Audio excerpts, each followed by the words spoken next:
కార్తీక పురాణం chapter 4 పరమ పవిత్రమైన కార్తీక మాసం మొదలైంది. కార్తీక పురాణం ప్రతిరోజు విన్నా చదివినా అనంత కోటి పుణ్యం లభిస్తుందని శాస్త్రవచనం. ఈ కథనంలో కార్తీక పురాణం 4వ అధ్యాయంలో భాగంగా కార్తీక మాసంలో చేసే దీపారాధన మహత్యం గురించి తెలుసుకుందాం. కార్తీక పురాణం 4వ అధ్యాయం వశిష్ఠుడు జనకునితో బ్రహ్మ రాక్షసుల శాపవిమోచనం కథ చెప్పిన తరువాత జనక మహారాజు వశిష్ఠునితో, మహర్షి, మీరు చెప్పే ఇతిహాసములు వినే కొద్దీ వినాలనిపిస్తోంది. ఈ కార్తీక మాసంలో ఏమేమి చేయాలి, ఎవరిని ఉద్దేశించి పూజించాలి అని అడుగగా, వశిష్ఠుడు, ఓ జనకా, కార్తీక మాసమునందు దీపారాధనకు అత్యంత ప్రాముఖ్యం కలదు. శివాలయంలో గాని విష్ణువు ఆలయంలో గాని సూర్యాస్తమయం నందు దీపారాధన చేసిన వారు అష్టైశ్వర్యములను పొంది కడకు శివ సాయుజ్యమును పొందుదురు. దీనికి నిదర్శనంగా ఒక కథను చెబుతాను విను అంటూ చెప్పసాగెను. రాజుకు దీపారాధన మహాత్యముని వివరించిన పిప్పలాదుడు పూర్వము పాంచాల దేశమును పాలించుచుండెడి రాజుకు ఎన్ని యజ్ఞయాగాదులు చేసినప్పటికీ సంతానం కలగలేదు.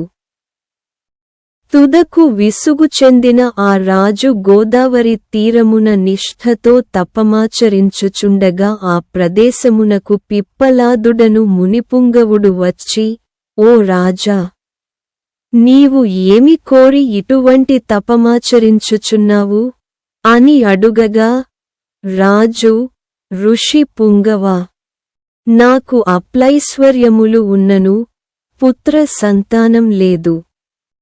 అందుకే తపస్సు చేయుచున్నాను అని చెప్పగా అంతటా ఆ ఋషి, రాజా, కార్తీక మాసమునందు శివదేవుని ప్రీతి కొరకు శివాలయంలో దీపారాధన చేసిన నీ కోరిక నెరవేరగలదు అని చెప్పి వెడలిపోయెను.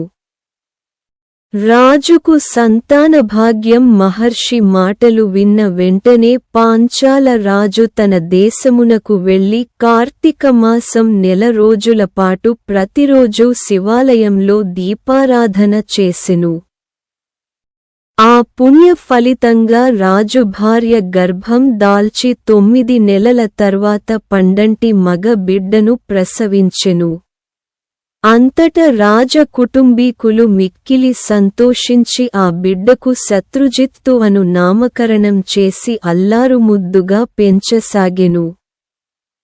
శత్రుజిత్తు దుశ్చర్యలు ఆనాటి నుంచి రాజు తన రాజ్యంలో ప్రతి సంవత్సరం కార్తీక మాసంలో శివాలయంలో దీపారాధన అందరూ విధిగా చేయవలెనని శాసించెను. ఇలా ఉండగా శత్రుజిత్తు పెరిగి పెద్దవాడయి యుద్ధ విద్యలన్నీ నేర్చుకున్నాడు. కాని దుష్ట సహవాసముల వల్ల, తల్లిదండ్రుల గారాబం వల్ల తన ఇష్టం వచ్చినట్లు తిరుగుతూ రాజ్యములోని స్త్రీలను చెరపడుతూ వారిని బంధించి తన కామవాంఛ తీర్చుకుంటుండేవాడు. తల్లిదండ్రులు కూడా తమ బిడ్డను మందలించకుండా చూసి చూడనట్లుగా ఊరుకునేవారు. బ్రాహ్మణ స్త్రీని వశపరచుకొన్న శత్రుజిత్తు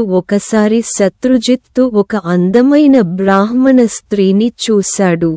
ఆమె అప్పటికే వివాహిత అయినా రాజు ఆమెను లోబర్చుకున్నాడు. ఆమె కూడా తన పతికి తెలియకుండా రాజుతో కలిసి భోగములు అనుభవించుచుండెడిది. కొన్ని రోజులకు వాళ్ల సంగతి పసిగట్టిన ఆమె భర్త వారిరువురిని చంపడానికి నిశ్చయించుకున్నాడు. శివాలయంలో కలుసుకున్న రాజు బ్రాహ్మణ స్త్రీ. ఈ క్రమంలో రాజు, బ్రాహ్మణ స్త్రీ కార్తీక పున్నమి నాడు శివాలయంలో కలుసుకోవడానికి నిశ్చయించుకున్నారు. ఈ సంగతి గ్రహించిన ఆమె భర్త వారిని చంపడానికి కత్తి తీసుకుని వారికన్నా ముందుగానే శివాలయం చేరుకుని నక్కి ఉన్నాడు. శివాలయం చేరుకున్న శత్రుజిత్తు అతని ప్రేయసి గర్భాలయంలో చీకటిగా ఉన్న కారణం చేత దీపం వెలిగింపదలచి ఆమె తన పైట చెంగును చించి అక్కడే ఉన్న అద్దా ప్రమిదలో ముంచి దీపం వెలిగించింది. అనూహ్య ఘటన వెంటనే ఆమె భర్త కత్తి దూసి వారిద్దరిని చంపి తాను కూడా పొడుచుకుని మరణించాడు. వెంటనే శత్రుజిత్తు బ్రాహ్మణ స్త్రీ కోసం శివదూతలు, ఆమె భర్త కోసం నరక దూతలు వచ్చారు.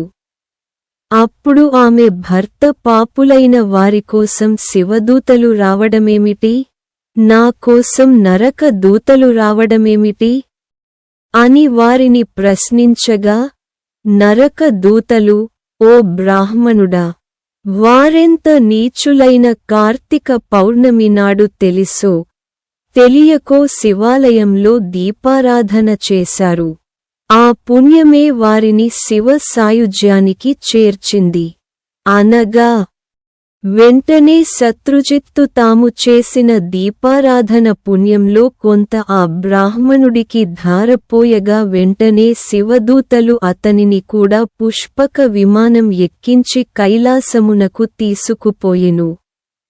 ఈ విధముగా ఆ ముగ్గురు శివ సాయుజ్యాన్ని పొందారు. కావున ఓ రాజా, కార్తీక మాసంలో శివాలయంలో తెలిసి కాని తెలియక కాని దీపారాధన చేయడం వలన పాపములు నశించుటయేగాక కైలాస ప్రాప్తి కలుగుతుంది అని వశిష్ఠుడు జనకునితో చెప్పెను. ఇతి స్మాంద పురాణ కార్తీక మహాత్మ్యే చతుర్థాధ్యాయ సమాప్తః. ఓం నమః శివాయ.